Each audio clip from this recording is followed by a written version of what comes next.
Nurse receives note from speechless patient, and what she reads leaves her in tears.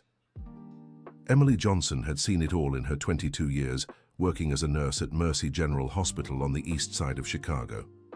Nothing surprised or moved her like it used to when she first started the job, full of dreams and compassion. It was during her Tuesday morning shift that a new patient arrived in the medical clinic. The young woman, who looked about 25, had a completely shaved head and wore a simple scarf. Emily took the chart from her colleague on the previous shift and quickly read, Sophia Miller, admitted for investigation of sudden vocal loss following complications from prior treatment. Good morning, Emily said as she entered the room, speaking automatically while checking the equipment. I'm Nurse Emily, and I'll be taking care of you today. The patient only nodded, her brown eyes fixed on the nurse's face. There was something in that gaze that unsettled Emily, an intensity she couldn't decipher. Throughout the morning, whenever Emily entered the room to administer medication or check vitals, she felt the young woman's eyes following her. It was unnerving. The patient occasionally tried to gesture, pointing to a notepad beside the bed, but Emily kept conversation to a minimum. Do you need anything? She asked when she saw the young woman writing frantically. Sophia held out a folded piece of paper with trembling hands. Emily took it without much thought, expecting a routine request like water or help going to the bathroom. But when she opened the note and read the unevenly scrawled words, she felt as if the floor had vanished beneath her feet. I know you're my sister. Please don't run away from me again.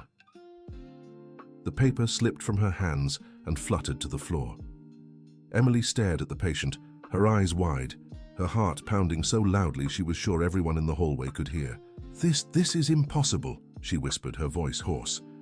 Sophia grabbed another sheet and quickly wrote, Jessica, it's you, isn't it? Your sister, Sophie. Dear listener, if you're enjoying the story, don't forget to like and especially subscribe to the channel. It helps us a lot as we're just starting out. Now continuing, the name she had buried 20 years ago, Jessica Johnson. Emily staggered back until she hit the wall, her legs weak. The young woman in the bed was unrecognizable due to the treatment that had left her bald, but now that she knew, she could see the familiar features, the same brown eyes, the same face shape. You can't be here, Emily murmured, desperately glancing at the door. You can't. Sophia wrote another message. I looked for you in every hospital in Chicago. It took me 2 years to find you. How did you know? Emily asked, still in shock. I saw a photo of you on a school friend's Facebook. You were in the background in uniform. I was sure it was you. Emily felt the world spinning. She had changed her name, her appearance, her entire life. She had cut her once long curly hair, keeping it pinned and straightened. She had deliberately gained 40 pounds. She wore glasses even though her vision was perfect. Also, no one from her old family would recognize her. You don't understand, she said softly, stepping closer to the bed. I can't go back. Sophia wrote with even shakier handwriting.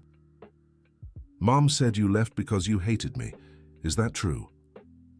The question hit like a punch to the gut. Emily closed her eyes as memories crashed over her like an avalanche.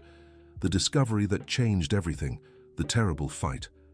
Running away in the middle of the night at 17, carrying only a backpack with a few clothes. No, she answered, tears beginning to fall. I never hated you. Then why did you never come back? Why did you never send word? It's complicated, Sophie. Very complicated.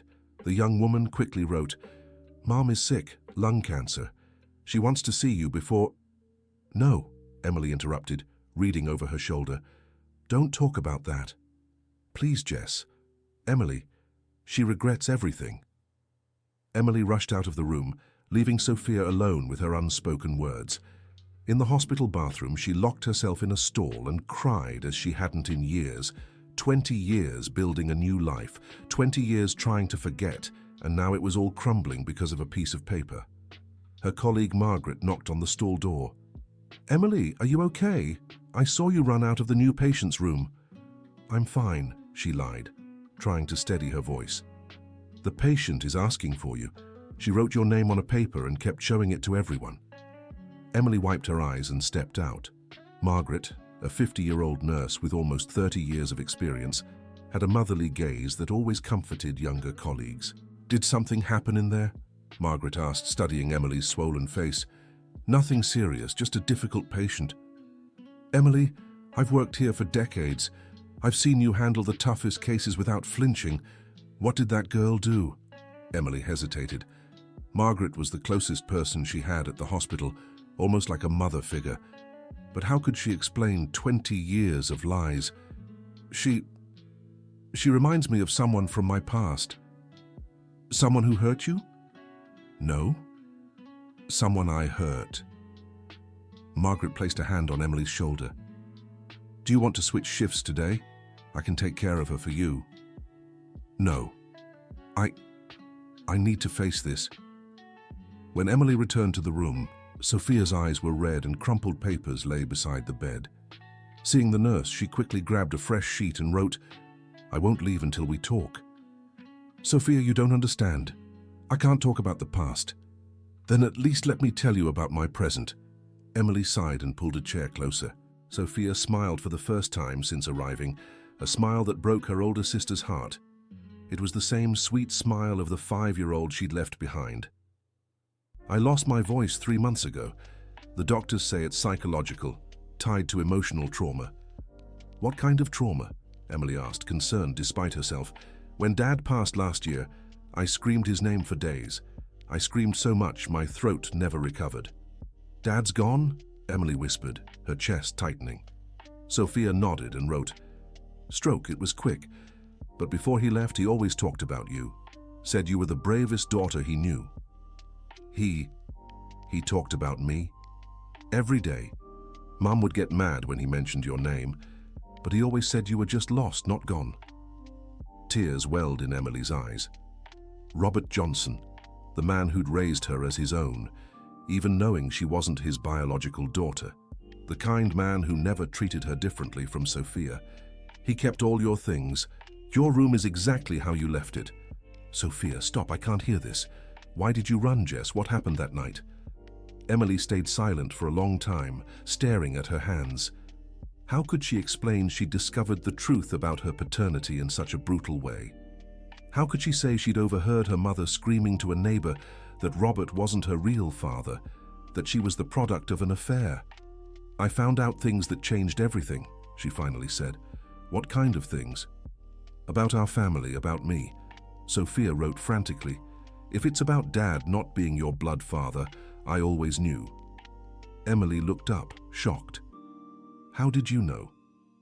"I heard Mom telling Aunt Susan when I was 10, but I never understood why it mattered. Dad loved you the same." "It wasn't just that," Emily murmured. "It was more complicated. Tell me." "Sophia, some truths are too heavy to carry. I grew up without my sister for 20 years. What truth could be heavier than that?" Dr. Richard Harris appeared at the door of the room, interrupting the conversation. He was a man in his 40s, the doctor in charge of Sophia's case. "Nurse Emily, may I speak with you for a moment?" Emily stood up, relieved by the interruption. In the hallway, the doctor looked worried. "I've noticed you've been spending a lot of time with the patient in room 312. That's not like you." "Doctor, The patient shows signs of anxiety whenever you leave the room. Her heart rate changes. Is there something I should know?" Emily hesitated. Dr. Richard was known for his strict ethics. If he found out about their family connection, he might remove her from the case immediately.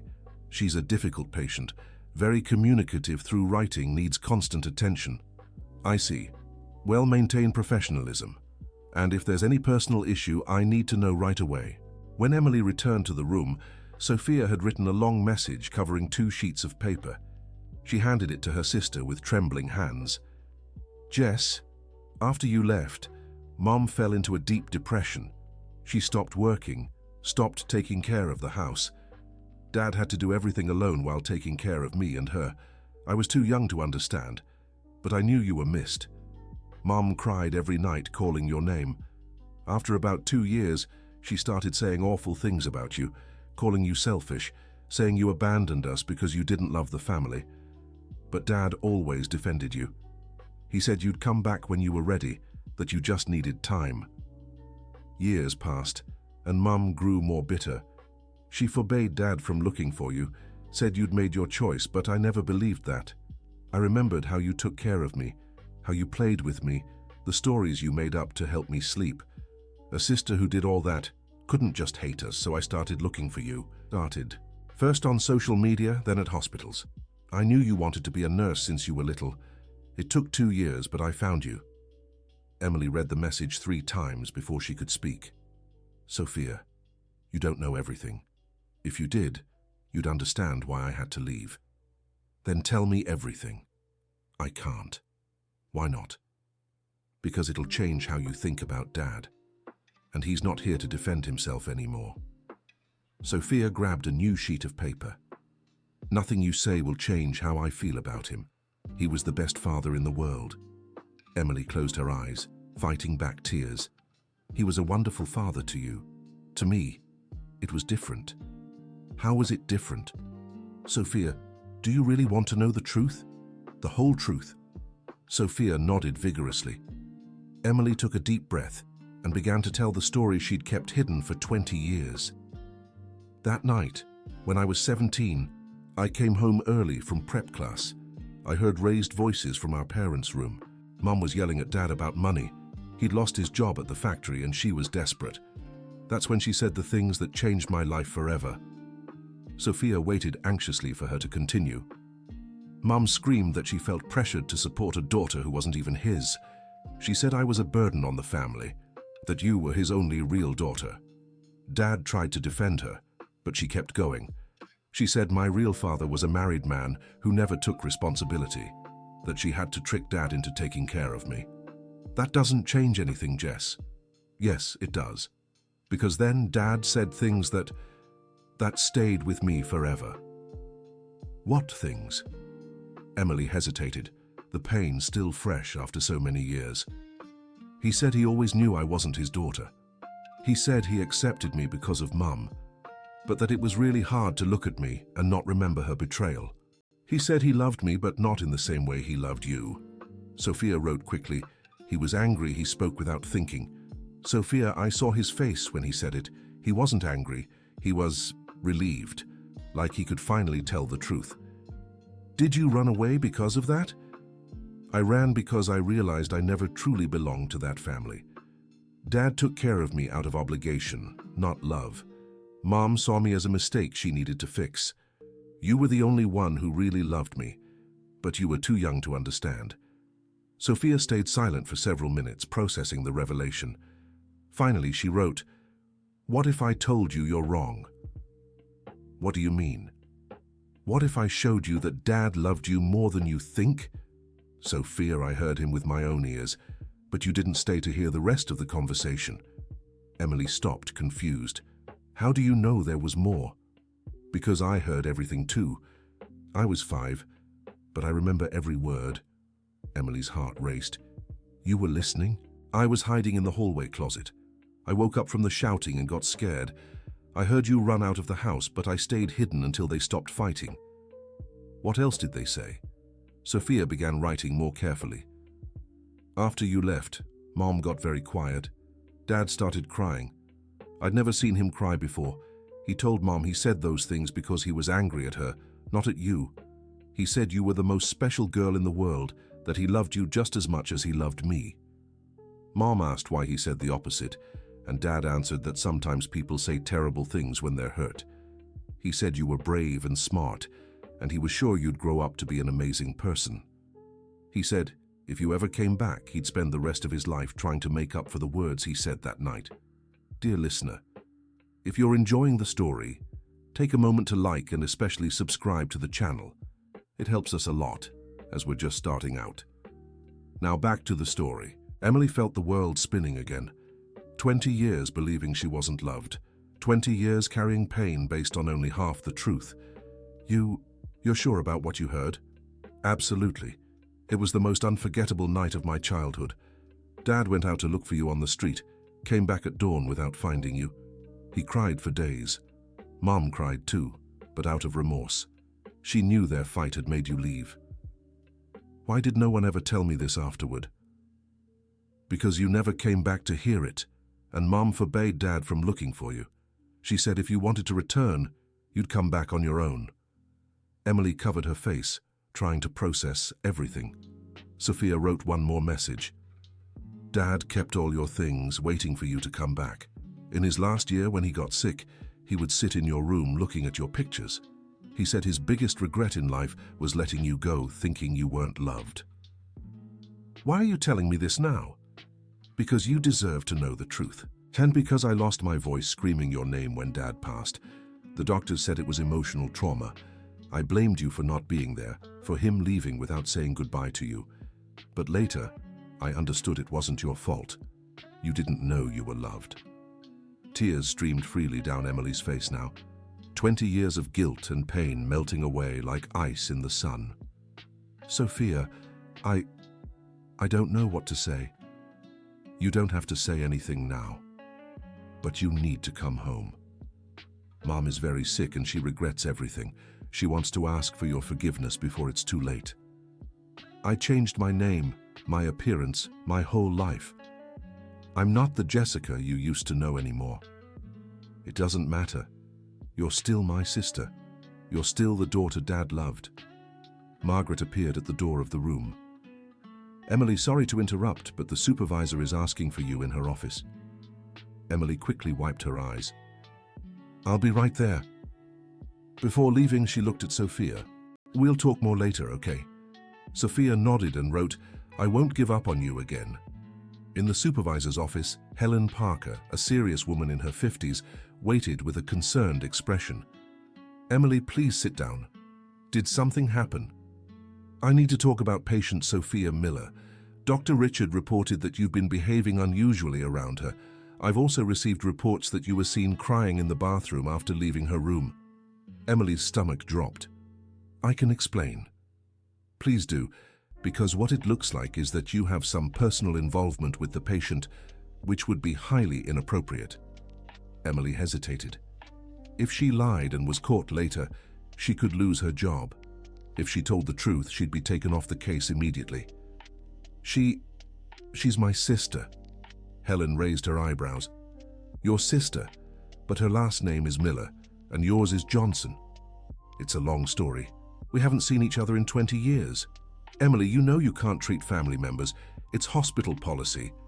I know, but she showed up without warning. I didn't know she'd be here. And why haven't you seen each other for so long? Family problems. I changed my name, and she found me by chance. Helen sighed deeply. Emily, you're one of the best nurses we have here. 22 years of exemplary work. But this is a very delicate situation. What does that mean? It means I'll transfer her care to another nurse. You can't treat her anymore. Please, Helen, she's lost her voice. She needs someone who understands her situation. Exactly why. You're emotionally involved.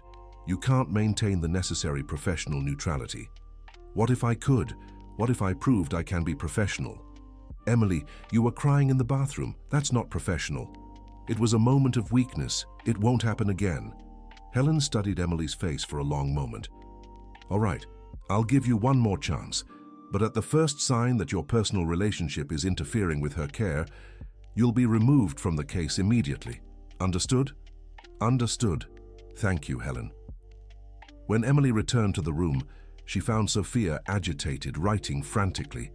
Seeing her, the young woman held up a note. I thought you weren't coming back. I almost didn't. The supervisor wanted to take me off your case. Why? Because she found out we're sisters. It's against hospital rules. And now I have to prove I can be professional. No family talk during work hours. Sophia looked visibly sad and wrote, I understand, but I can come back after my shift, as a visitor. Sophia's face lit up. The rest of the day passed with Emily trying to keep a professional distance, but she could feel her sister's eyes following her every move. It was hard to pretend indifference when all she wanted was to sit by the bed and hear more stories about the father she thought she'd lost long ago. During lunch break, Margaret approached. Emily, can I ask you something personal? Sure. That patient is related to you, isn't she? Emily hesitated. Why do you ask? Because you have the same eyes and the same way of tilting your head when you're thinking. She's my sister, Emily admitted quietly. I thought you didn't have family. It's complicated. We drifted apart a long time ago. And now she shows up at your workplace? She looked for me. She's going through a hard time and wanted to make amends. Margaret placed a hand on Emily's arm. Family is the most important thing we have. I know you're private about your past, but maybe it's time to give it a chance.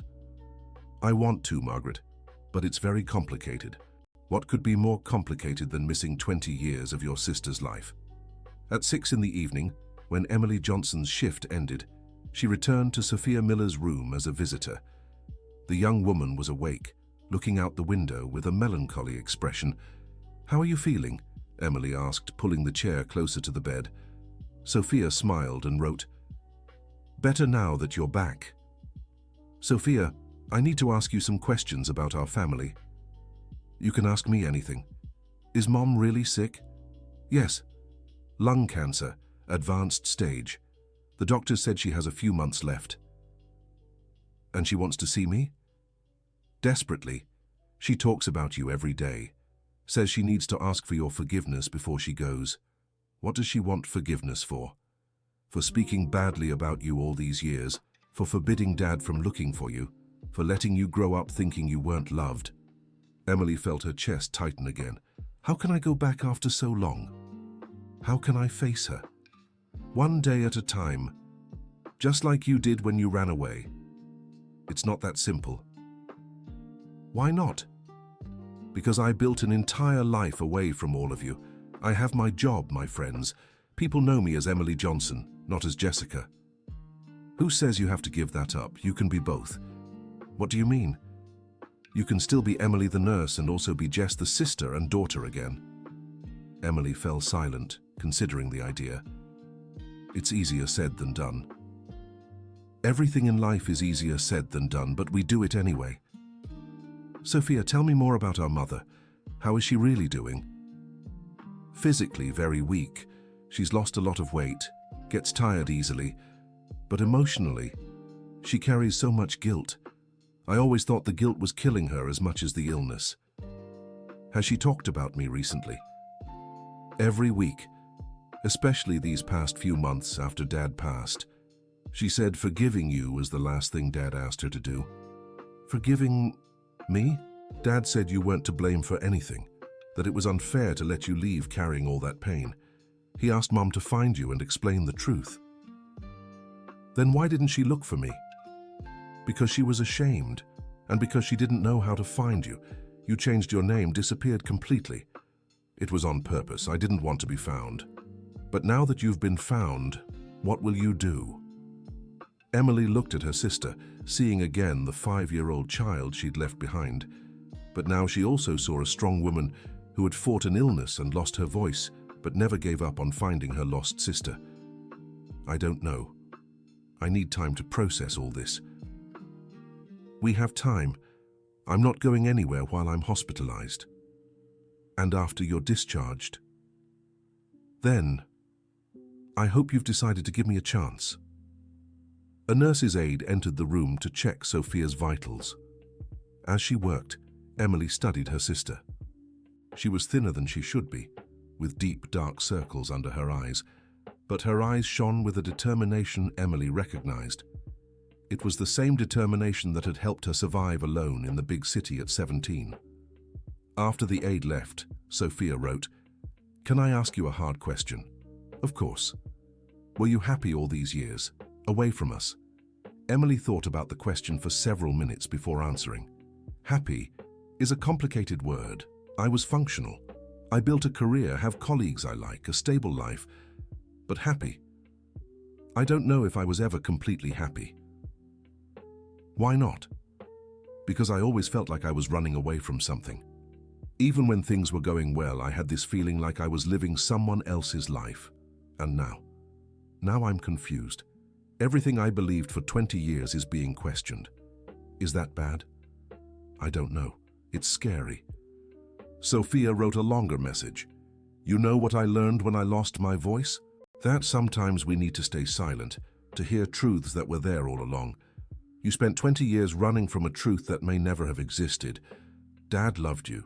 Mom loves you, even if she has a strange way of showing it. And I never stopped needing my big sister. Sophia, let me finish. I know you're scared. Scared to go back and find out you're not welcome. Scared things won't be how you expect. But you've been through worse. You survived alone at 17 in a huge city. You became a respected nurse. You built a life from nothing. If you could do all that alone, imagine what you can do with a family supporting you. Her sister's words touched Emily deeply. It was true. She had overcome enormous obstacles alone. Maybe it was time to find out what it felt like to have support. What if I don't know how to be a sister again? It's been so long. No one knows how to be anything until they try. I didn't know how to live without a voice until I had to learn to. You didn't know how to live alone until you had to learn.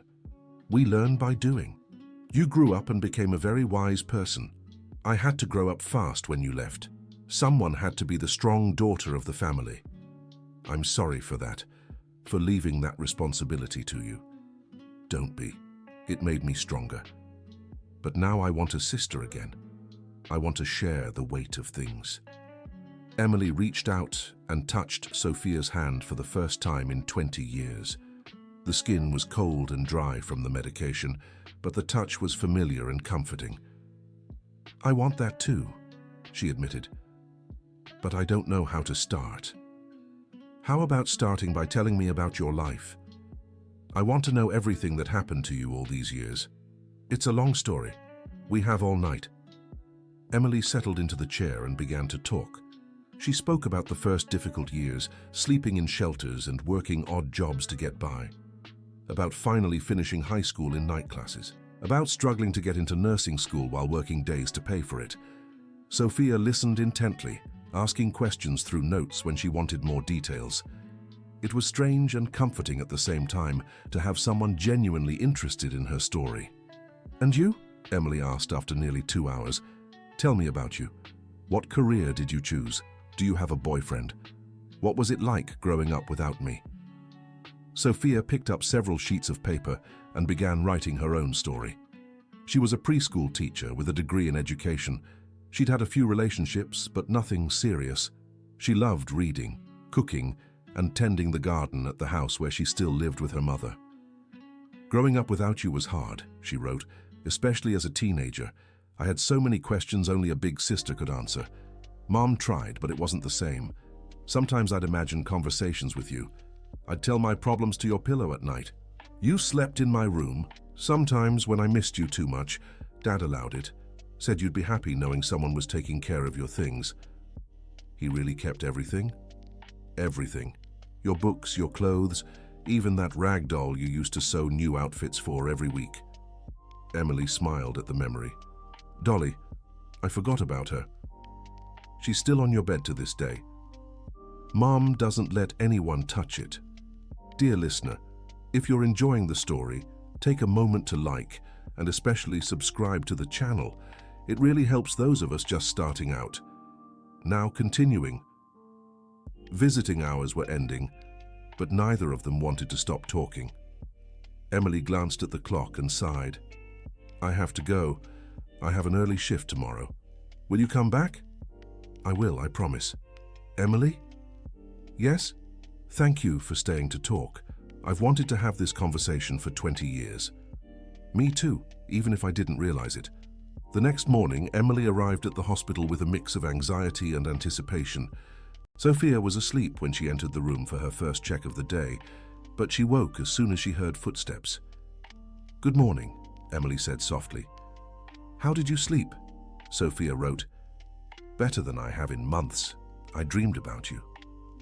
What kind of dream? We were kids again. You were teaching me to ride a bike in our backyard. You remember that? Perfectly.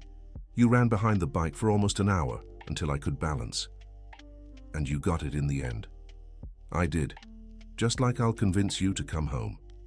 Emily laughed for the first time since her sister had arrived at the hospital. You're persistent. A family trait. You are too. Throughout the day, Emily tried to focus on work, but she felt different. There was a lightness she hadn't felt in years. Several co-workers commented that she seemed more upbeat. Margaret approached her during lunch. You seem different today. Different how? More alive. You've smiled more today than in the last 6 months combined. I talked a lot with my sister yesterday. How was it? Eye-opening. I realized a lot of what I believed about my family was wrong. That's good. Family is too important to waste over misunderstandings. Margaret, can I ask you something? Of course. Do you have siblings? 3, 2 sisters and a brother. Are you close? Very. We talk every day, even though we live in different cities. What's that like? Having that bond with siblings? Margaret smiled.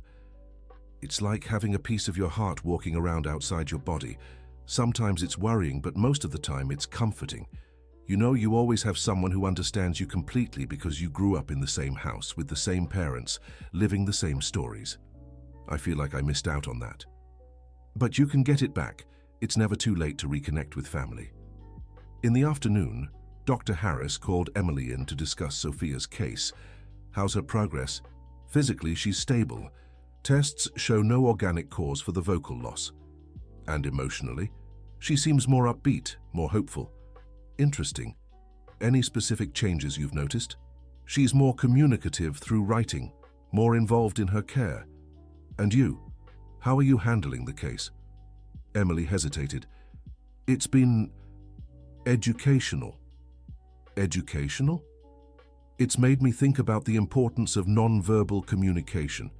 How much a person can express without words. Yes, it's fascinating. Well, keep up the good work. And if you notice any changes, let me know right away. When Emily returned to Sophia's room, she found her writing in a new notebook one of the aides had brought. What are you writing? She asked. A list of all the things I want to show you when you come home. What kind of things? Pictures of when we were little. The letters Dad wrote you but never sent. The scrapbook Mom made with all the news about the hospital where you work. She made a scrapbook about me. She did. Every time your name appeared in the paper or online for a professional achievement, she'd cut it out and save it. There's an article from 2 years ago about the vaccination campaign you ran here at the hospital. You show up in a photo giving a vaccine to a child. How did she find out I worked here? Obsessive research. She hired a private detective about 5 years ago. He found out your current name and where you worked, but Mom was too scared to reach out. Why scared? Afraid you wouldn't want to see her. Afraid you were happy without us and that she'd ruin everything by showing up. And you? How did you find me if you already knew where I was? I took the information secretly when Mom was hospitalized the first time. It took me months to gather the courage, but when Dad got worse, I decided I had to try. That was brave of you. Or desperate.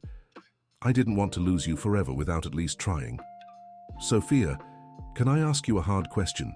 Go ahead. Are you afraid I'll leave again? Sophia stopped writing and looked at Emily for a long moment before answering. Every day. Every time you leave this room, I'm afraid you won't come back. And what makes you believe I'll stay? The way you look at me, it's the same way you did when I was little, with real love. Emily felt her eyes well up. Sophia, I won't abandon you again. It might not be the way you expect, but I won't disappear from your life. Promise? I promise. Sophia smiled and wrote, Then can I ask you a favor? What? Call Mom, just so she can hear your voice. You don't have to say much. Emily's stomach twisted. Sophia, I don't know if I'm ready for that. She's in the hospital too. She was admitted last night. She had a respiratory crisis. What? Why didn't you tell me sooner? Because I knew you'd worry, and I wanted our conversation to be natural, not forced by her situation. Which hospital is she in? St. Mary's on the south side. Same network as here. Sophia, you don't have to go there. Just call 5 minutes so she knows you're okay. Emily fell silent for several minutes, wrestling with her emotions. What do I even say to her after 20 years? Anything. Ask how she is. Tell her you're fine. She just needs to hear your voice. What if she doesn't want to talk to me? She does. I'm absolutely sure she does. What's the number? Sophia carefully wrote down her mother's hospital room number. Emily took the paper and stared at the digits as if they were hieroglyphs. Can I call from here?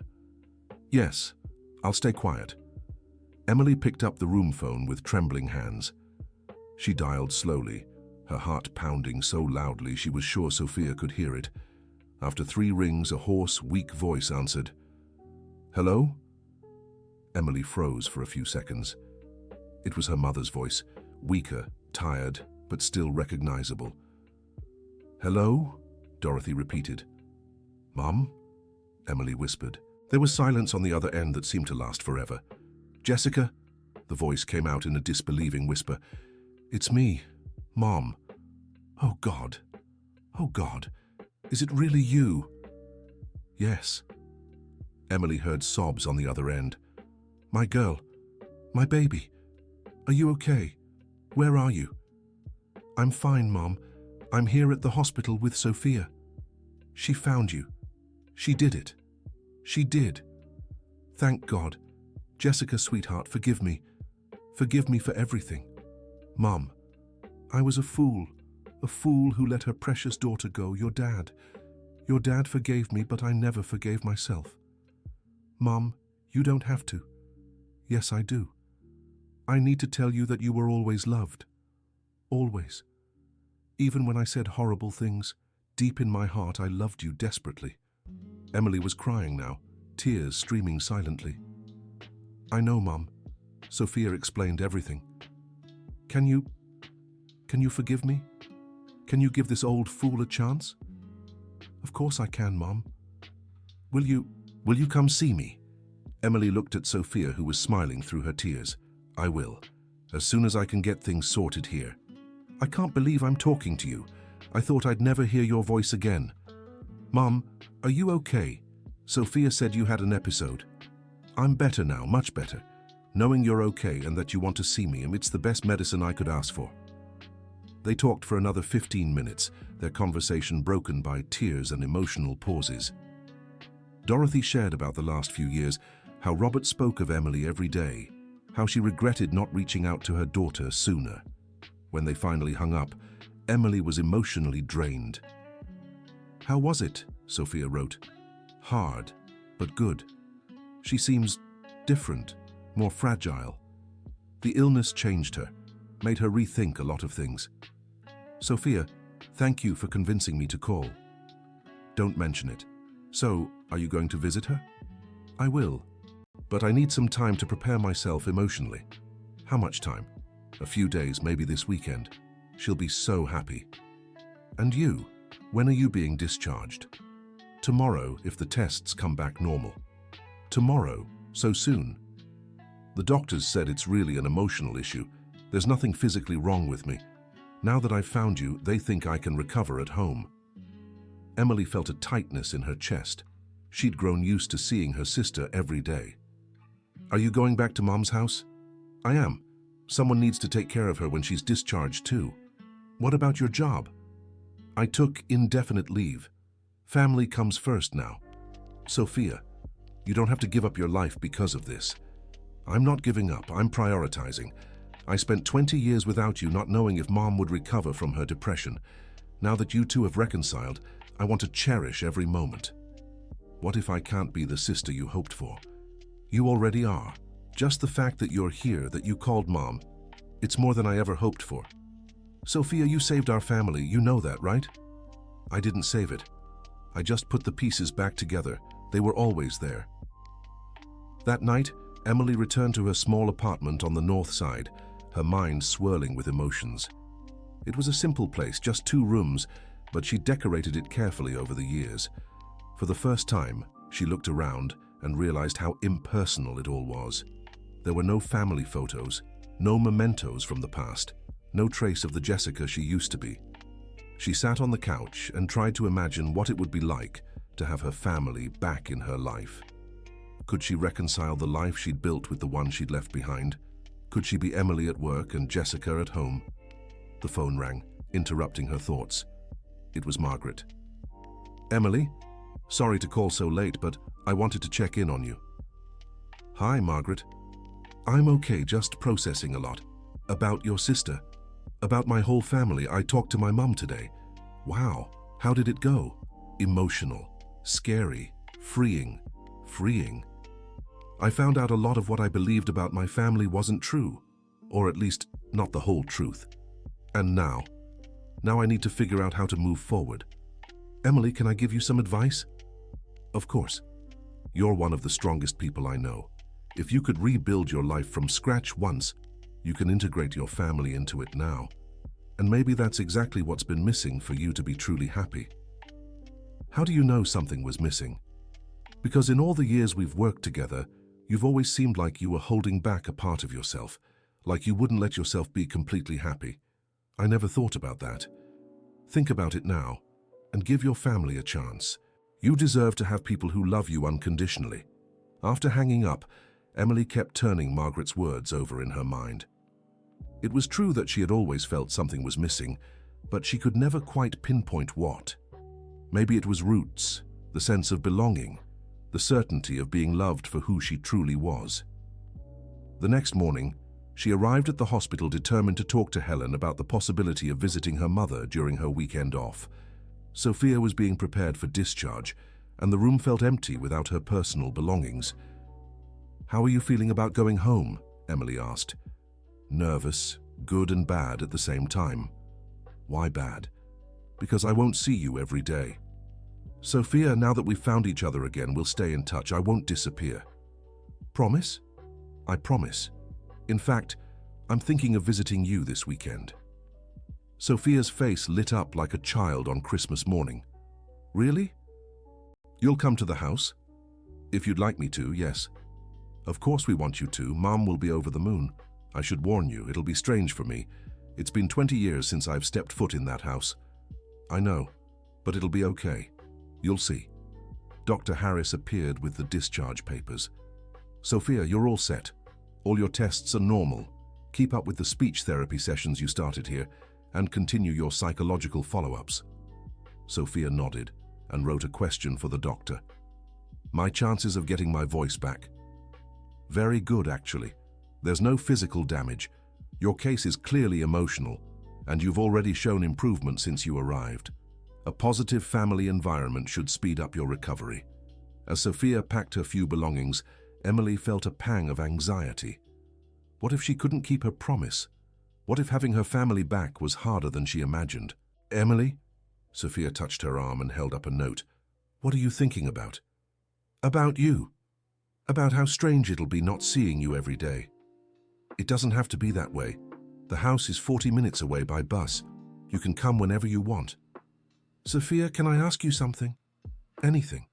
Don't set your expectations too high about my visit. I'm still processing a lot, and I don't want to disappoint you and Mom if I can't be the daughter and sister you're hoping for. You could never disappoint us. Just the fact that you're trying is more than we ever expected. When it was time for Sophia to leave, Emily walked her to the hospital entrance. A cab was waiting, and a woman in her 60s stepped out to help with the bags. Aunt Susan, Sophia quickly wrote and showed Emily. Mom's sister.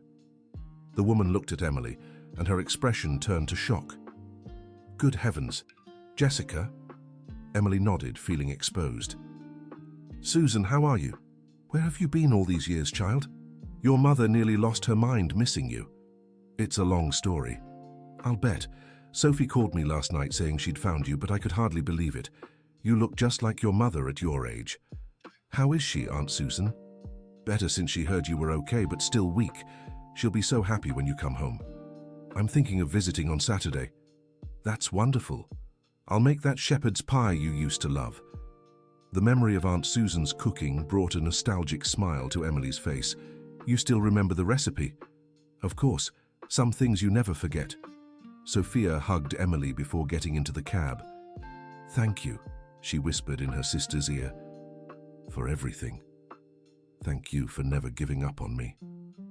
As the cab drove away, Emily stood at the hospital entrance, watching until it disappeared into traffic. She felt a mix of relief and anxiety. Relief at having reconciled with her sister, Anxiety about what lay ahead. Margaret approached from behind. "Your sister's gone?" "Yes, she was discharged today." "And you, how are you feeling?" "Like you're about to jump out of a plane without knowing if the parachute will open." "But you're still going to jump." "I am. On Saturday." "Want company?" "I can drive you there if you'd like." Emily looked at her friend, touched by the offer. "Thank you, Margaret. But I think this is something I need to do alone." "I understand. But if you change your mind, just let me know." The days until Saturday passed slowly. Emily found herself constantly thinking about the visit, imagining scenarios, trying to prepare for different reactions. She bought new clothes, went to the salon, got her nails done.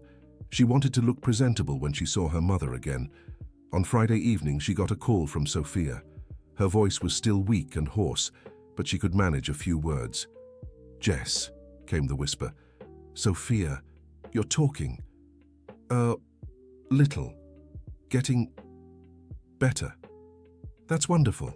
How's Mom?" "Anxious. Counting on the hours. And you?" "Happy. So happy." "Sophia, I need to tell you something." "What?" "I'm nervous. Really nervous. Normal, but it'll be okay." "How do you know?" "Because I know you. You're brave." "I hope so." "Mom wants to cook for you." "Is she well enough to cook?" "She's insisting. Aunt Susan will help." "Sophia, I don't want to trouble you all." "Not trouble. Joy." Saturday arrived sunny and warm. Emily woke up early, even though she didn't need to be at the family home until the afternoon. She took a long shower, picked out a casual but thoughtful outfit, and stared at herself in the mirror. The woman looking back was different from the 17-year-old girl who had run away. She had wrinkles around her eyes, a few grey strands, and 20 extra pounds. But beneath the physical changes, she was still the same person. Still Jessica. The bus ride to the south side took nearly an hour. Emily gazed out the window, watching the city she knew as a nurse but now saw through the eyes of a daughter coming home. When the bus reached the final stop, she immediately recognized the neighborhood.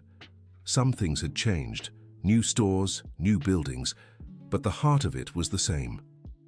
She walked slowly down familiar streets, each corner bringing back memories. The house looked just as she remembered, a simple 2-story with a small garden out front. The paint was more faded, and there was a new ramp at the entrance, probably because of her mother's condition. Emily stopped on the sidewalk, her heart pounding. Through the living room window, she could see movement inside.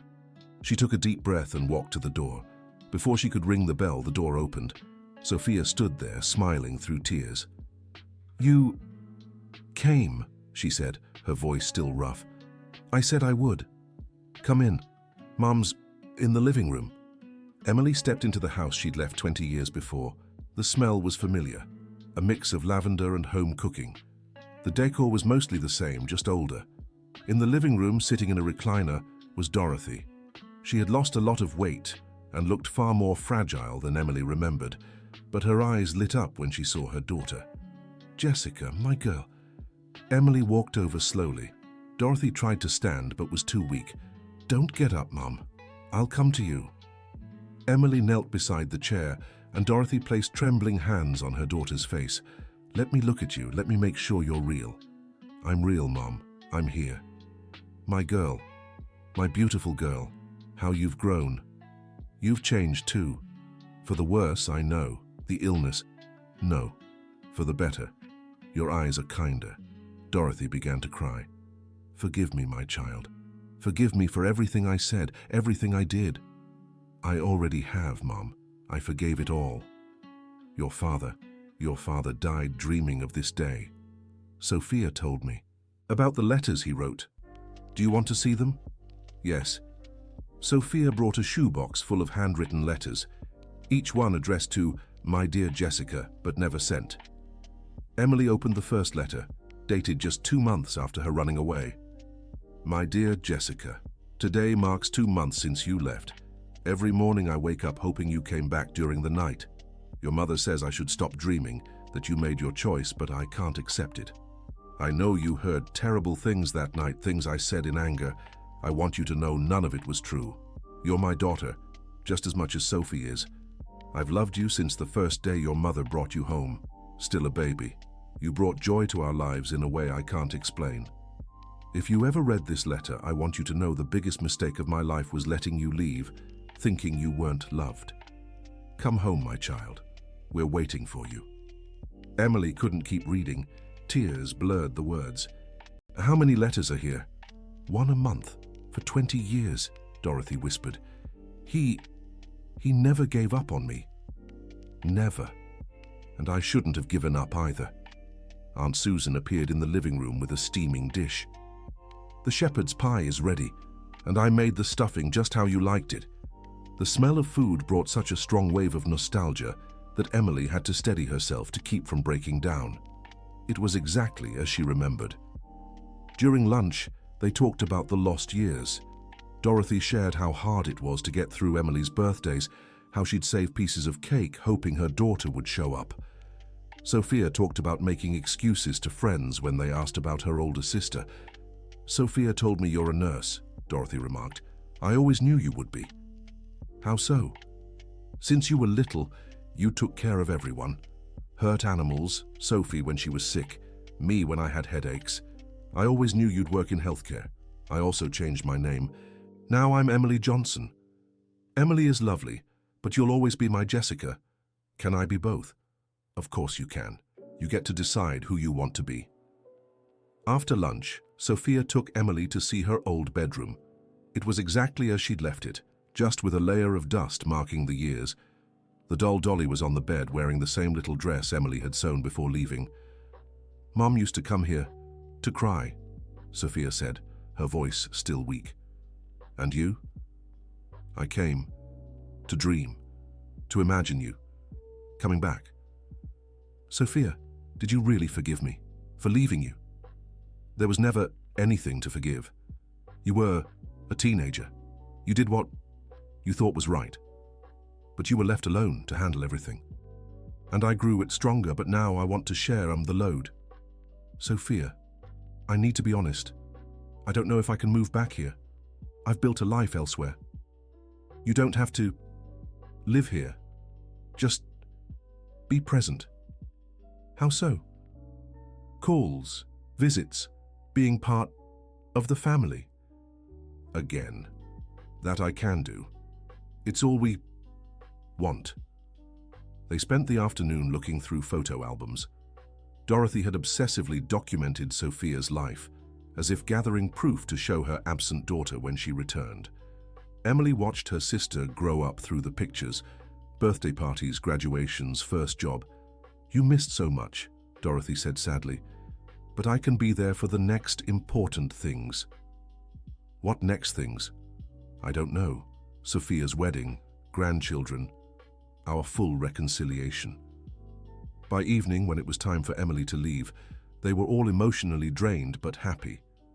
When are you coming back? Sophia asked. Next week. I can come Wednesday, my day off. And you'll call during the week? I will. Every day if you want. We do, Dorothy said immediately. At the front door, Emily hugged her mother and sister. Thank you for never giving up on me. We never would, Dorothy whispered. You're our daughter, our sister. That never changes. On the bus ride back, Emily reflected on the day. It had been intense and emotionally draining, but also freeing. She felt as if a massive weight had been lifted from her shoulders. When she got home, she called Margaret. So? How did it go? Hard, but good. Really good. Are you going to stay in touch with them? Yes, I'm going to be part of the family again, in my own way. That's wonderful, Emily. You deserve to have people who love you. Margaret, can I ask you something? Of course. Have you noticed any changes in me these past few weeks? I have. You seem lighter, more genuine, like you've stopped carrying something heavy. That's exactly it. I was carrying 20 years of unnecessary guilt and pain. And now? Now I'm free to be who I really am. Emily at work, Jessica with family, both parts of me. On Monday, Emily returned to work with a different energy. Her co-workers noticed the change immediately. "You're glowing today," one of the nursing assistants remarked. "I'm feeling good. Did something special happen over the weekend?" "Yes, I made peace with my family." During lunch break, Margaret approached her. "Emily, I need to tell you something." "What is it?" "Helen asked about you, about how you were handling the situation with your sister." "What did you say?"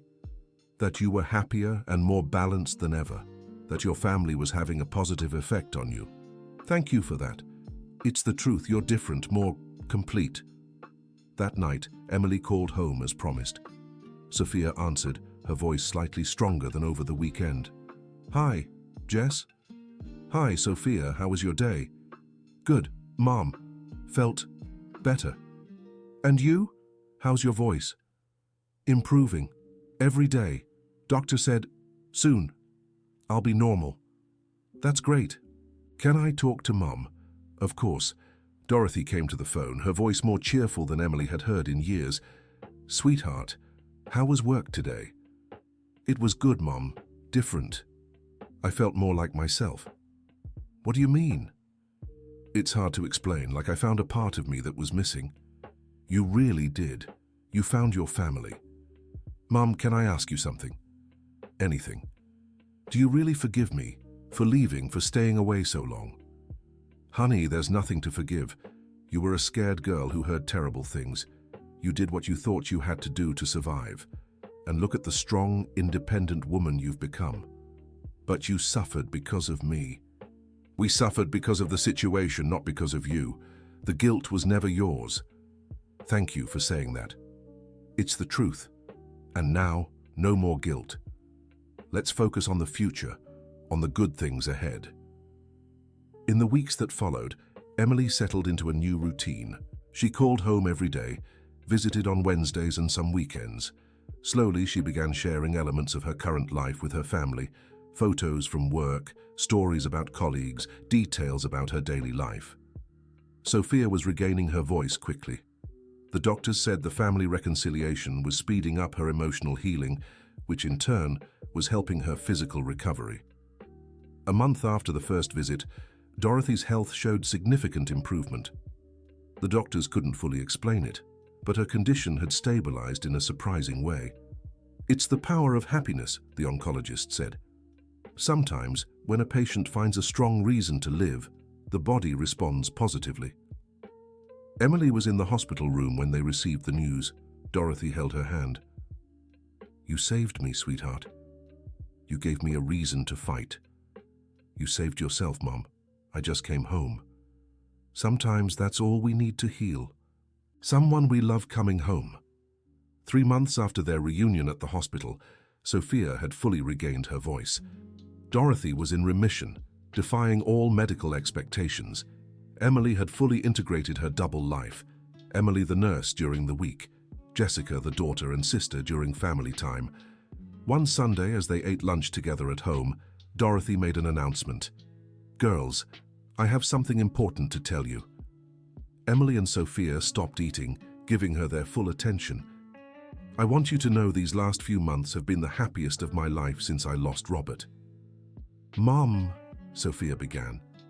"Let me finish. I spent 20 years blaming myself for what happened, 20 years sick with guilt. But now, seeing you two together again, seeing our family whole, I feel like I can finally rest in peace." "You're talking like you're saying goodbye," Emily said, worried. "I'm not saying goodbye. I'm celebrating. Celebrating that no matter what happens from now on, our family is whole again. And it's going to stay that way," Sophia said firmly. "It will," Emily agreed. "I'm not leaving again." "I know, dear. I see it in your eyes. You've found your place in the world. It's not just here with us, but everywhere you take your heart full of love." That night, after Emily returned to her apartment, she reflected on her mother's words. It was true. She had found her place. Not a physical one, but an emotional state of belonging and acceptance. At work on Monday, Helen called her in for a talk. "Emily, I want to talk about your performance these past few weeks." "Is something wrong?" "Quite the opposite. You've been exceptional. More attentive to patients, more collaborative with the team, more engaged with your work. Thank you. I'm considering promoting you to night shift supervisor. Interested? Emily was surprised. That's a big responsibility, and you're ready for it. Your emotional maturity, your experience, you're the perfect fit. Can I think about it? Of course, but don't take too long. The position is yours if you want it. That evening, Emily called home to share the news. A promotion, Sophia cheered when she heard. That's wonderful. I'm so proud of you, dear, Dorothy said when she took the phone. I always knew you'd be an exemplary professional. I'm not sure if I should accept. It'd mean more responsibility, less time for visits. You should take it, Dorothy said firmly. Your career matters. We can adjust our schedules. Are you sure? Absolutely. We want you happy and fulfilled in every part of your life. Thank you for understanding. We're your family, dear. Supporting your dreams is our job. Emily accepted the promotion, and with it came a new routine. She worked 3 nights a week supervising the night shift, which gave her more free days to spend with family. 6 months after their reunion, Sophia shared news during a Sunday lunch. I have something to tell you both. What is it? Emily asked. I've met someone. A man. Dorothy smiled. That's wonderful, dear. Tell us about him. His name is Michael. He's a physical therapist at the hospital where I go for checkups. He's kind, funny, and understands my family situation. What do you mean by understands your family situation? Emily asked. He knows family is my priority right now, that I won't give up the time I spend with you. Sophia, you can't base your love life on our needs. You deserve to be happy. I am happy. Happy with him and with you. The two don't cancel each other out. When do we get to meet him? Dorothy asked. If you'd like, I can bring him over for dinner next week. We'd love that, the two replied in unison. Michael proved to be a genuinely good man who clearly loved Sophia and respected the importance of family to her. During dinner, he shared that he had also lost a brother in an accident and understood the value of family bonds. It's wonderful to see you together again, he said to Emily. Sophia told me the whole story, how brave you both were to reconnect after so long. It was more necessity than bravery, Emily replied. Sometimes they're the same thing, Michael observed. After he left, the 3 women talked about him. Did you like him? Sophia asked eagerly. I adored him, Dorothy said. He looks at you the way your father used to look at me. What about you, Jess? I think he's good for you. And more importantly, I see you're truly yourself when you're with him. What does that mean? It means he accepts you as you are, with all your history and all your priorities. It's rare to find someone like that. A year after their reunion at the hospital, the family gathered to celebrate Dorothy's birthday. It was a double celebration. Not only the matriarch's 70th birthday, but also a full year of reconciliation. Dorothy had gained a few pounds, and her tests showed the cancer remained in remission. Sophia was engaged to Michael and planning a wedding for the following year. Emily had become one of the most respected supervisors at the hospital and found the perfect balance between her professional and family life. I'd like to make a toast, Dorothy said, raising her glass of grape juice. To what? Emily asked. To proof that it's never too late to fix past mistakes, to the family that was lost and found again, to love that survives time and distance, and to sisters who never give up on each other, Sophia added, looking at Emily. And to second chances, Emily finished, tears in her eyes. They toasted, and in that moment, Emily knew with absolute certainty that she was exactly where she was meant to be, not just physically but emotionally. She had found her way back home, not just the place but the feeling. 2 weeks later, Emily received an unexpected call at the hospital. It was Dr. Harris. Emily, I need to talk to you about something unusual. What happened? I got a call from St. Mary's Hospital. They want to offer you a position as General Nursing Coordinator. What do you mean? Seems your reputation has reached them. And there's an interesting detail. It's the hospital where your mother is receiving her cancer follow-ups. Emily fell silent, processing the information. It's a great opportunity, Emily. Much better salary, more prestige, and you'd be closer to your family. but I like working here. And we love having you, but your happiness matters most. If this opportunity makes sense for your personal life, you should seriously consider it." That night, Emily told her family about the offer. "You should take it," Sophia said immediately. "Why?" "Because it would be perfect. You'd be closer to home, earn more, and could keep a closer eye on Mom's treatment." "But I built my career at Mercy General. My friends are there." "True friends will stay friends no matter where you work," Dorothy remarked. "Do you really think I should accept?" "We think you should do what makes you happiest," Dorothy said. "If being closer to us makes you happy, take it. If your current career makes you happier, stay where you are." "What if I don't know what makes me happier?" "Then you try it out," Sophia suggested. "Schedule an interview, learn more about the offer, then decide." Emily scheduled the interview and was impressed by St. Mary's Hospital's facilities. It was bigger and more modern than Mercy General Hospital, with cutting-edge technology and an impressive multidisciplinary team. The Director of Nursing, Dr. Arthur Fleming, got straight to the point. "We want you here, Emily. Your experience, your leadership, your ability to humanize care. It's exactly what we need to lead our nursing department. That's a big responsibility, and you're ready for it." We spoke with colleagues from Mercy General. They all praised your dedication and competence. "Can I have a few days to think about it?" "Of course, but I hope for a positive answer." That night, Emily had a long conversation with Margaret. "I'm going to miss you," Margaret said, "but I completely understand your decision. I haven't even decided yet." "Emily, I know you. You've already made up your mind deep down. You're just afraid to admit it." "Afraid of what?" "Afraid that it's too good to be true.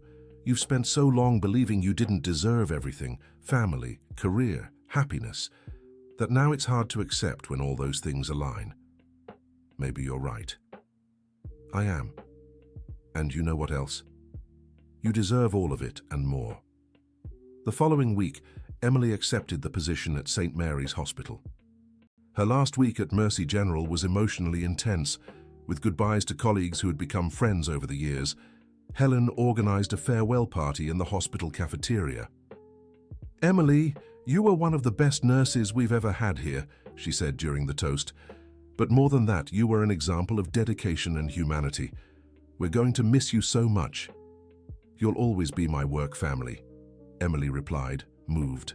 "I learned so much here. I grew so much here. I carry all of you in my heart."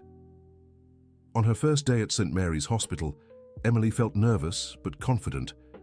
It was a new environment, but her experience and passion for nursing had prepared her well for the challenge. The first person she met in the hallways was surprisingly familiar. "Nurse Emily?" a voice called out. She turned and saw Michael, Sophia's fiancé. "Michael, what are you doing here?" "I work here too. Physical therapy. Sophia didn't tell you we'd be at the same hospital now?" "No." "What an incredible coincidence. Or fate." Michael smiled. "Welcome to the St. Mary's family." Having Michael there made Emily's transition much easier. He introduced her to other colleagues and helped her get familiar with the hospital's routine. 3 months into her new job, Emily had already implemented several improvements in the nursing department. Her humanized approach to care was transforming the hospital's culture. One day, while reviewing patient charts, she got a call from reception. "Nurse Emily, there's a woman here asking to speak to the nursing coordinator. She says she's your mother." "My mother? Please send her up." A few minutes later, Dorothy appeared at Emily's office door, supported by Sophia. "Mum, what are you both doing here? Is something wrong?" "Nothing bad," Dorothy smiled. "I just wanted to see where my daughter works now." "And we wanted to surprise you," Sophia added. Emily made sure to show them the entire department, introducing colleagues and explaining her responsibilities. Dorothy was visibly proud. "You've come so far, my dear," she said when they were alone. "So very far." "We've come far, Mom, all of us." "It's true, we're survivors, the 3 of us. Survivors and winners." A few months later, the day of Sophia and Michael's wedding arrived. The ceremony would be simple, in a small neighborhood church, followed by a celebration at home. On the morning of the wedding, Emily was helping Sophia get ready when her sister made an unexpected request. "Jess, I want to ask you something. Anything. I want you to walk me down the aisle. Emily stopped brushing her sister's hair. What do you mean? Dad isn't here to do this, and you're the most important person in my life after Michael. I want you to be the one to walk me down the aisle. Sophia, I don't know what to say. Say yes. Of course, yes. It would be an honor. The ceremony was emotional.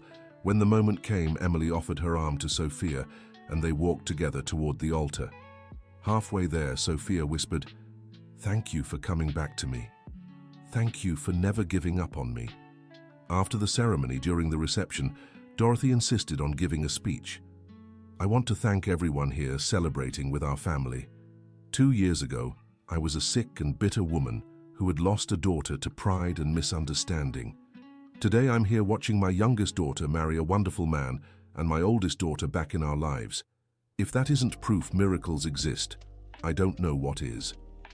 Later, as the party was winding down, Emily was helping tidy up when Michael approached her. "Emily, can I talk to you for a moment?" "Of course." "I want to thank you." "For what?" "For coming back into Sophia's life.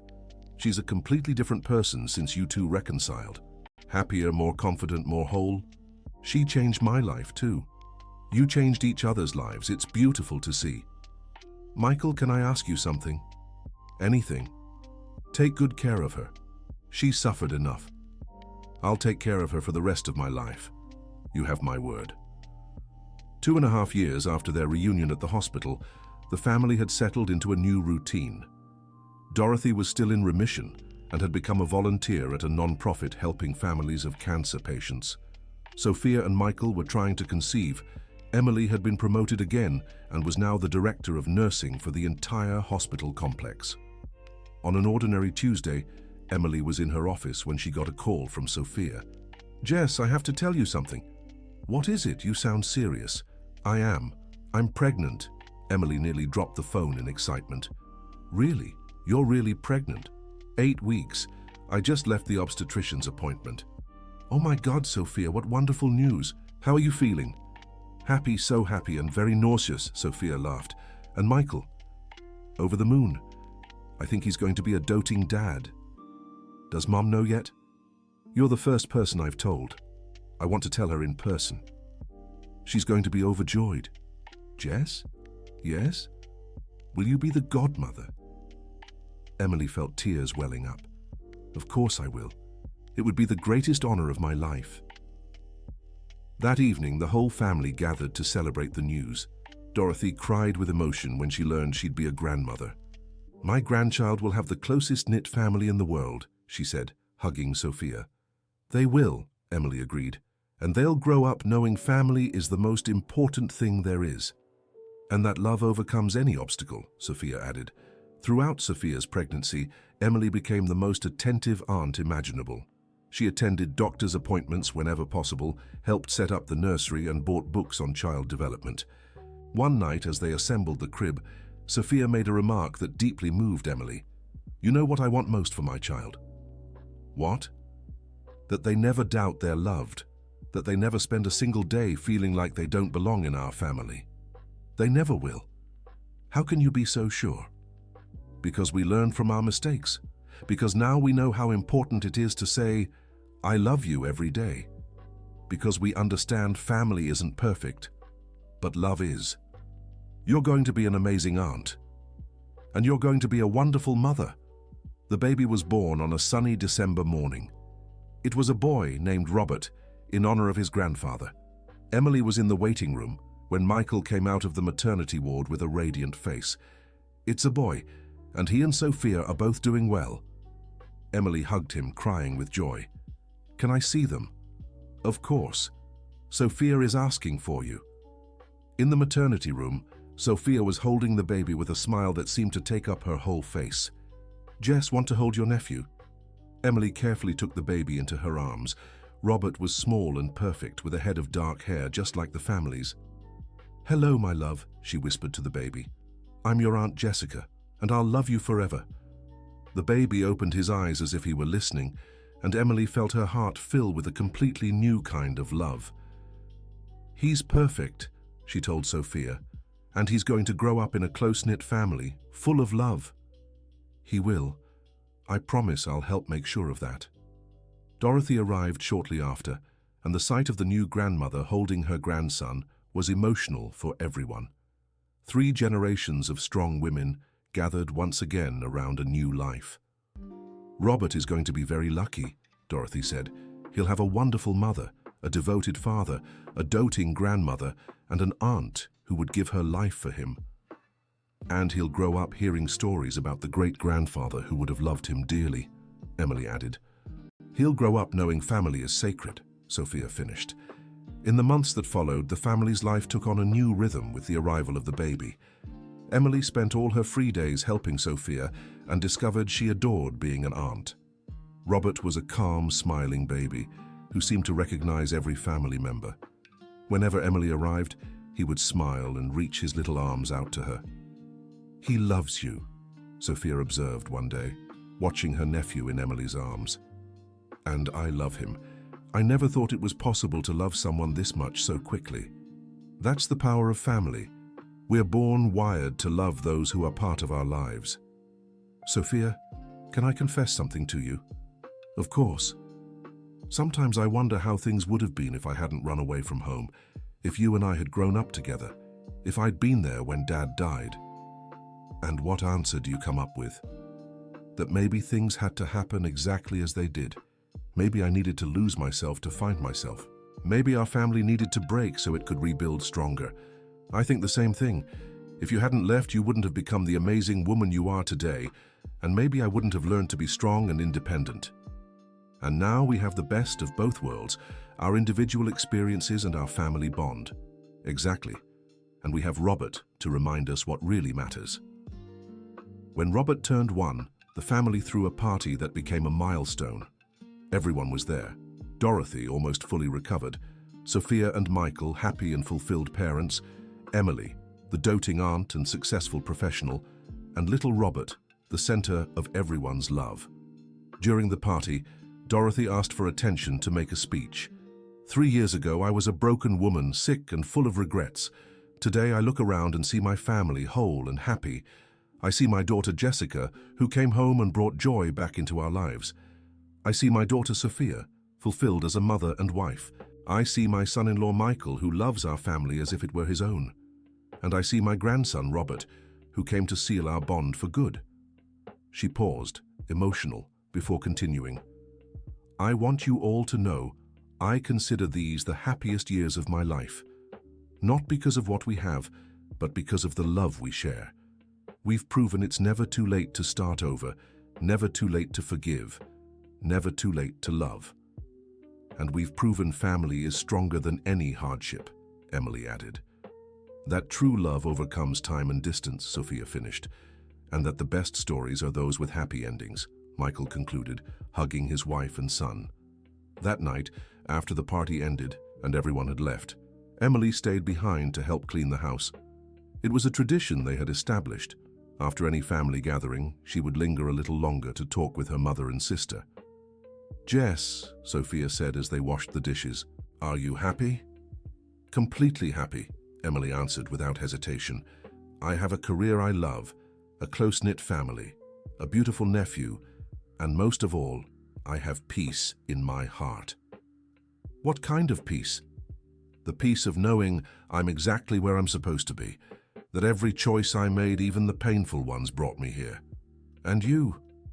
Do you ever wish you had your own family, a husband, children?" Emily considered the question carefully. "Sometimes I think about it, but then I look at all of you and realize I already have my family. Maybe not in the traditional way, but in the way that works for me. What if someone special comes along? If they do, they do. But I'm not actively looking. I'm focused on enjoying this happiness that took so long to find. You deserve to find someone. And maybe I will. But if I don't, that's okay too. I've learned happiness doesn't depend on having everything society expects. It depends on having what truly matters. And what truly matters? Love, purpose, inner peace. And I have all of that." 2 years later, when Robert was 3 and starting to speak in full sentences, something unexpected happened. Emily met someone. His name was Andrew, a cardiologist at the hospital who had recently transferred from another state.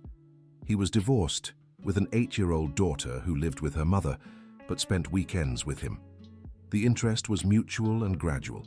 They started by discussing medical cases, then began having lunch together, until Andrew finally asked her to dinner.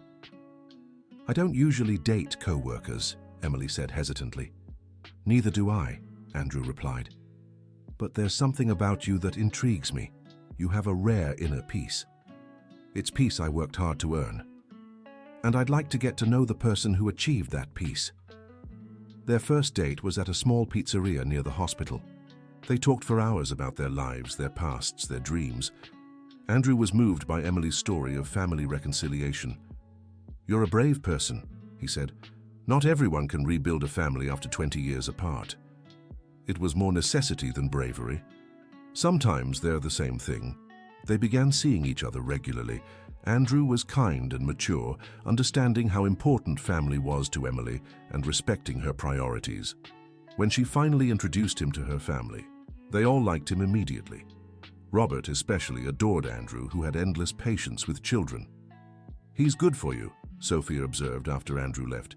"You seem lighter when you're with him." "He's special. He doesn't pressure me or try to change anything in my life. He just complements it." "That's how love should be," Dorothy said. "Not to complete you, but to complement who you already are." Emily and Andrew's relationship grew naturally. A year later, they moved into a larger apartment where his daughter could stay on weekends, and where there was space for Emily's family. Julia, Andrew's daughter, adjusted well to the new family dynamic. She was a bright, affectionate girl who quickly grew fond of Emily and loved getting to know Robert. "Now I have a cousin," she told her father after meeting Emily's family. "And a very special one," Andrew replied. 2 years after they met, Andrew proposed to Emily during a family dinner. It was a simple and heartfelt proposal, made in the presence of everyone who mattered to them. "Emily," Andrew said, kneeling beside the table, "you brought joy into my life, and into Julia's life. I want to spend the rest of my days being part of this amazing family you have, and helping create new memories together." Emily was crying before he even finished speaking. "Yes," she said through her tears. "Yes, I want to marry you." Robert, now 5 years old, clapped excitedly. "Aunt Jess is getting married. Aunt Jess is getting married." The wedding was set for 6 months later, a ceremony that would unite two families who already loved each other. Dorothy, now 74 and fully recovered, insisted on helping with all the preparations. "I never thought I'd live to see my daughter get married," she said one day, while they were choosing flowers for the decorations. "Why did you think that?" "Because you always seemed so independent, so complete on your own. I thought you didn't need anyone." And I didn't. But wanting is different from needing.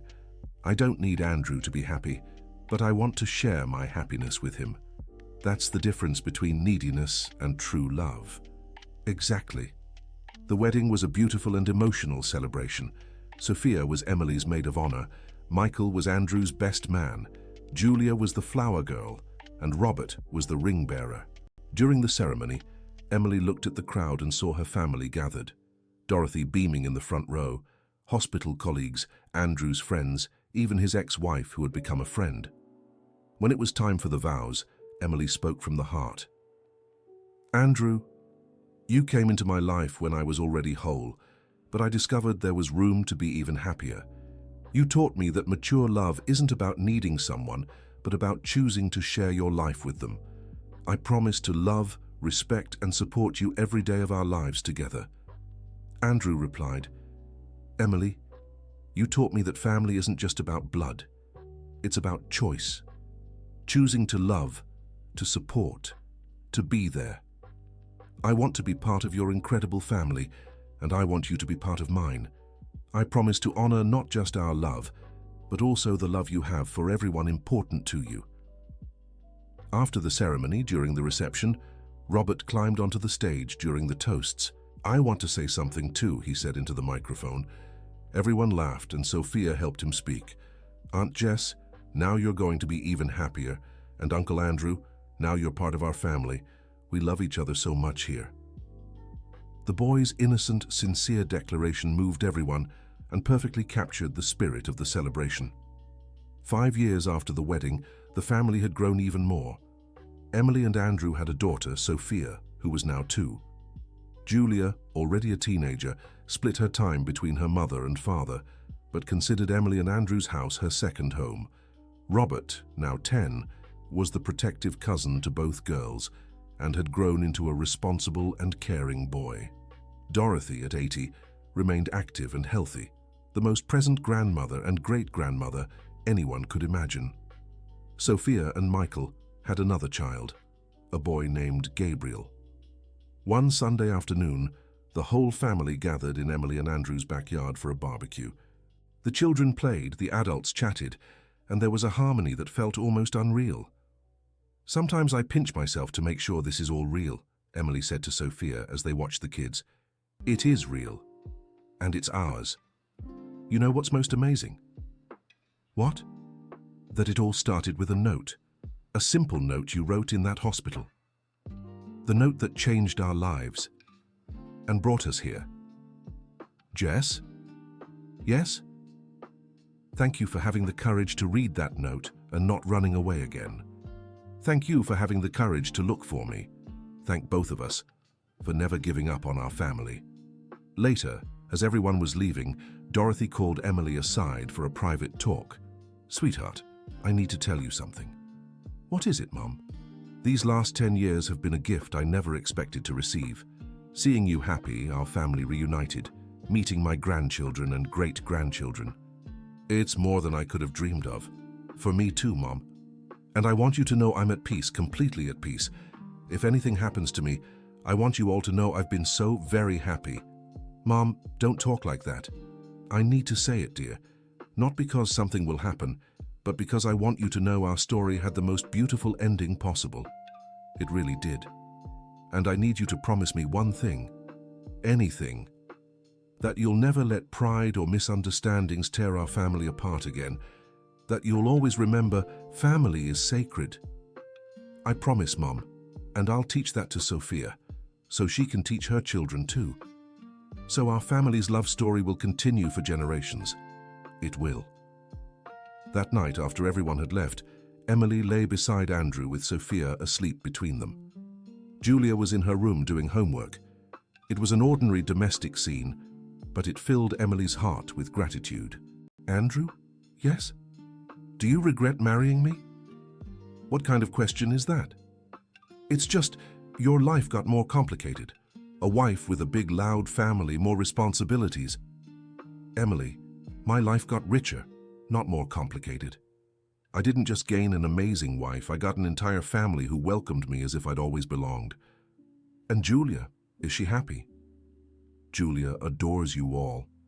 She told me the other day she finally understands what a close family feels like. At her mom's house, it's just her and her mother. Here she has siblings, cousins, grandparents, aunts, and uncles. It's a whole new world for her. And Sophia will grow up surrounded by all this. She'll grow up knowing she's loved by so many people.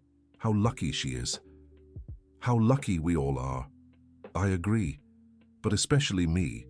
I didn't just find the love of my life. I found a family that taught me the true meaning of togetherness." The following year, the family faced its first big test since the reconciliation. Dorothy suffered a mild stroke and was hospitalized for a few weeks.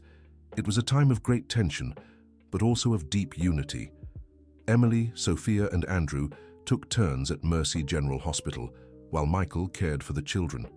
Julia, despite her young age, helped with Sophia and showed remarkable maturity. "Grandma Dorothy will be okay," she told Sophia one day. "She's strong, just like our family." Dorothy recovered well, but was left with slight speech and mobility challenges. Instead of being discouraged, she embraced it as a new phase of life.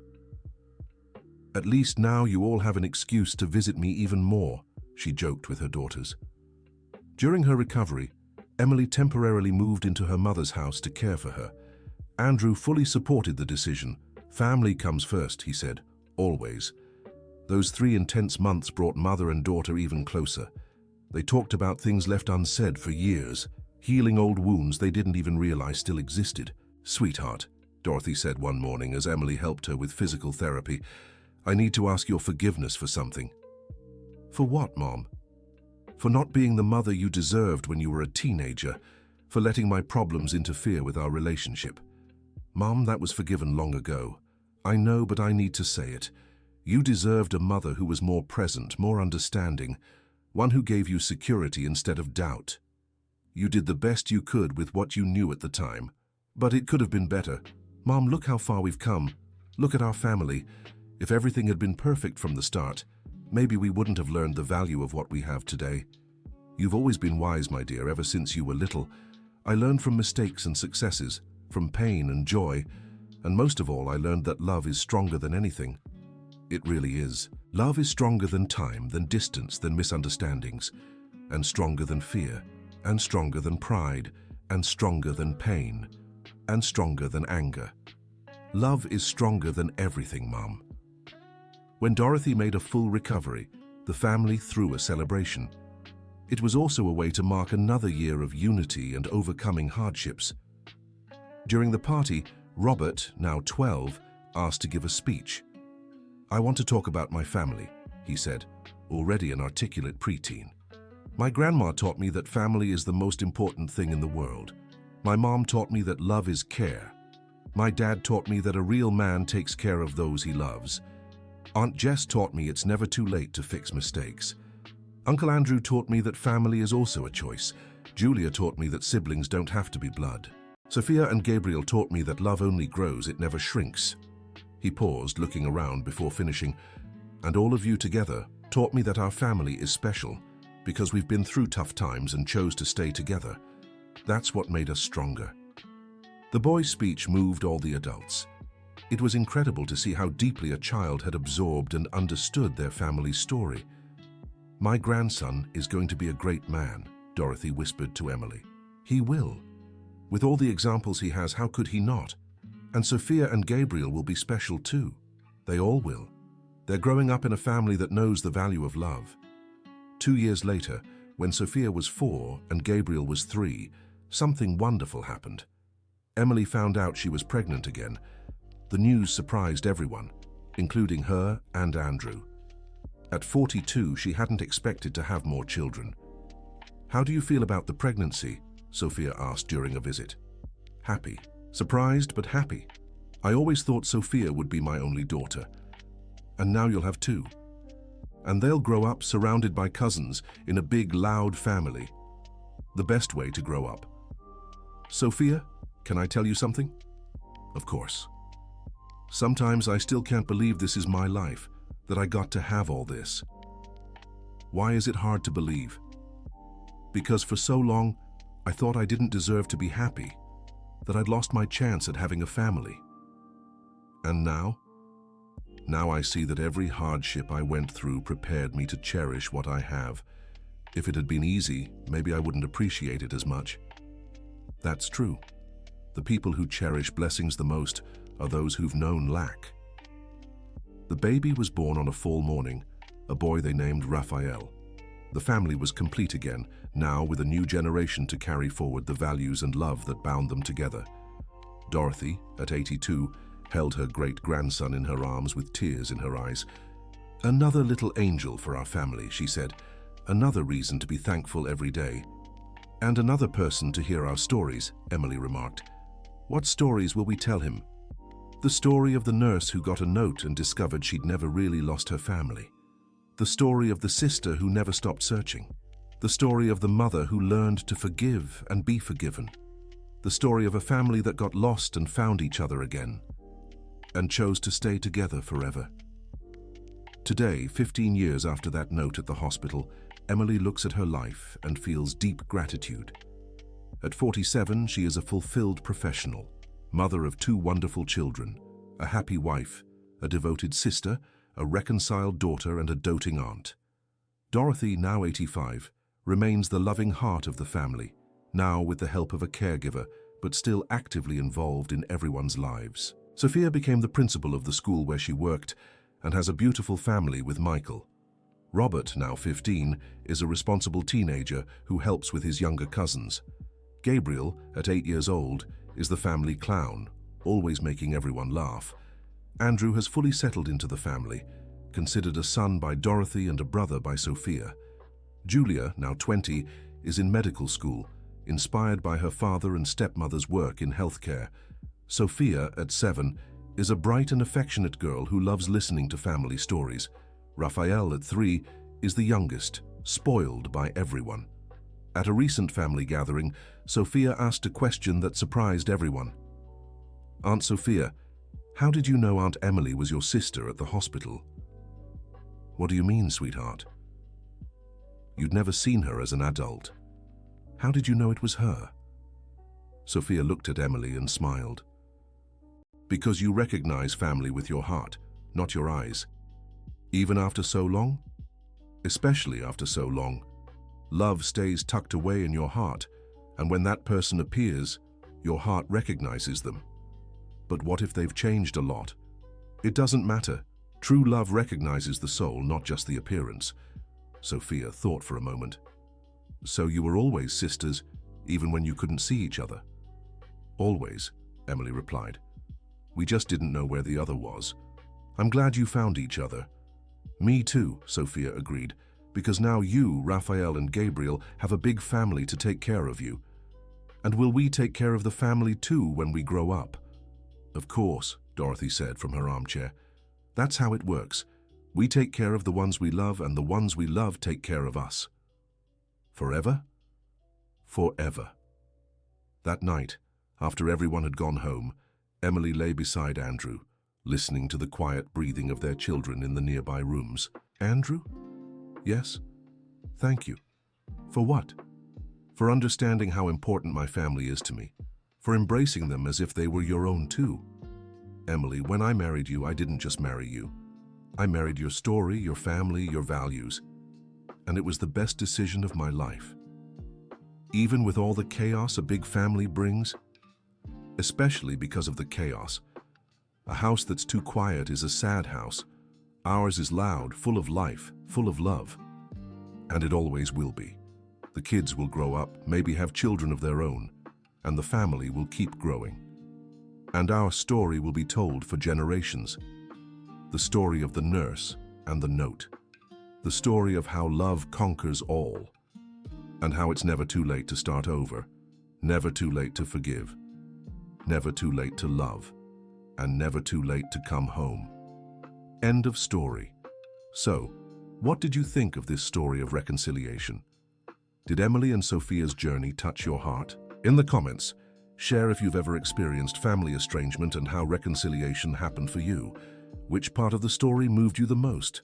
Leave a like if this story brought hope to your heart, and most importantly, subscribe to the channel so you don't miss other heartwarming stories like this one.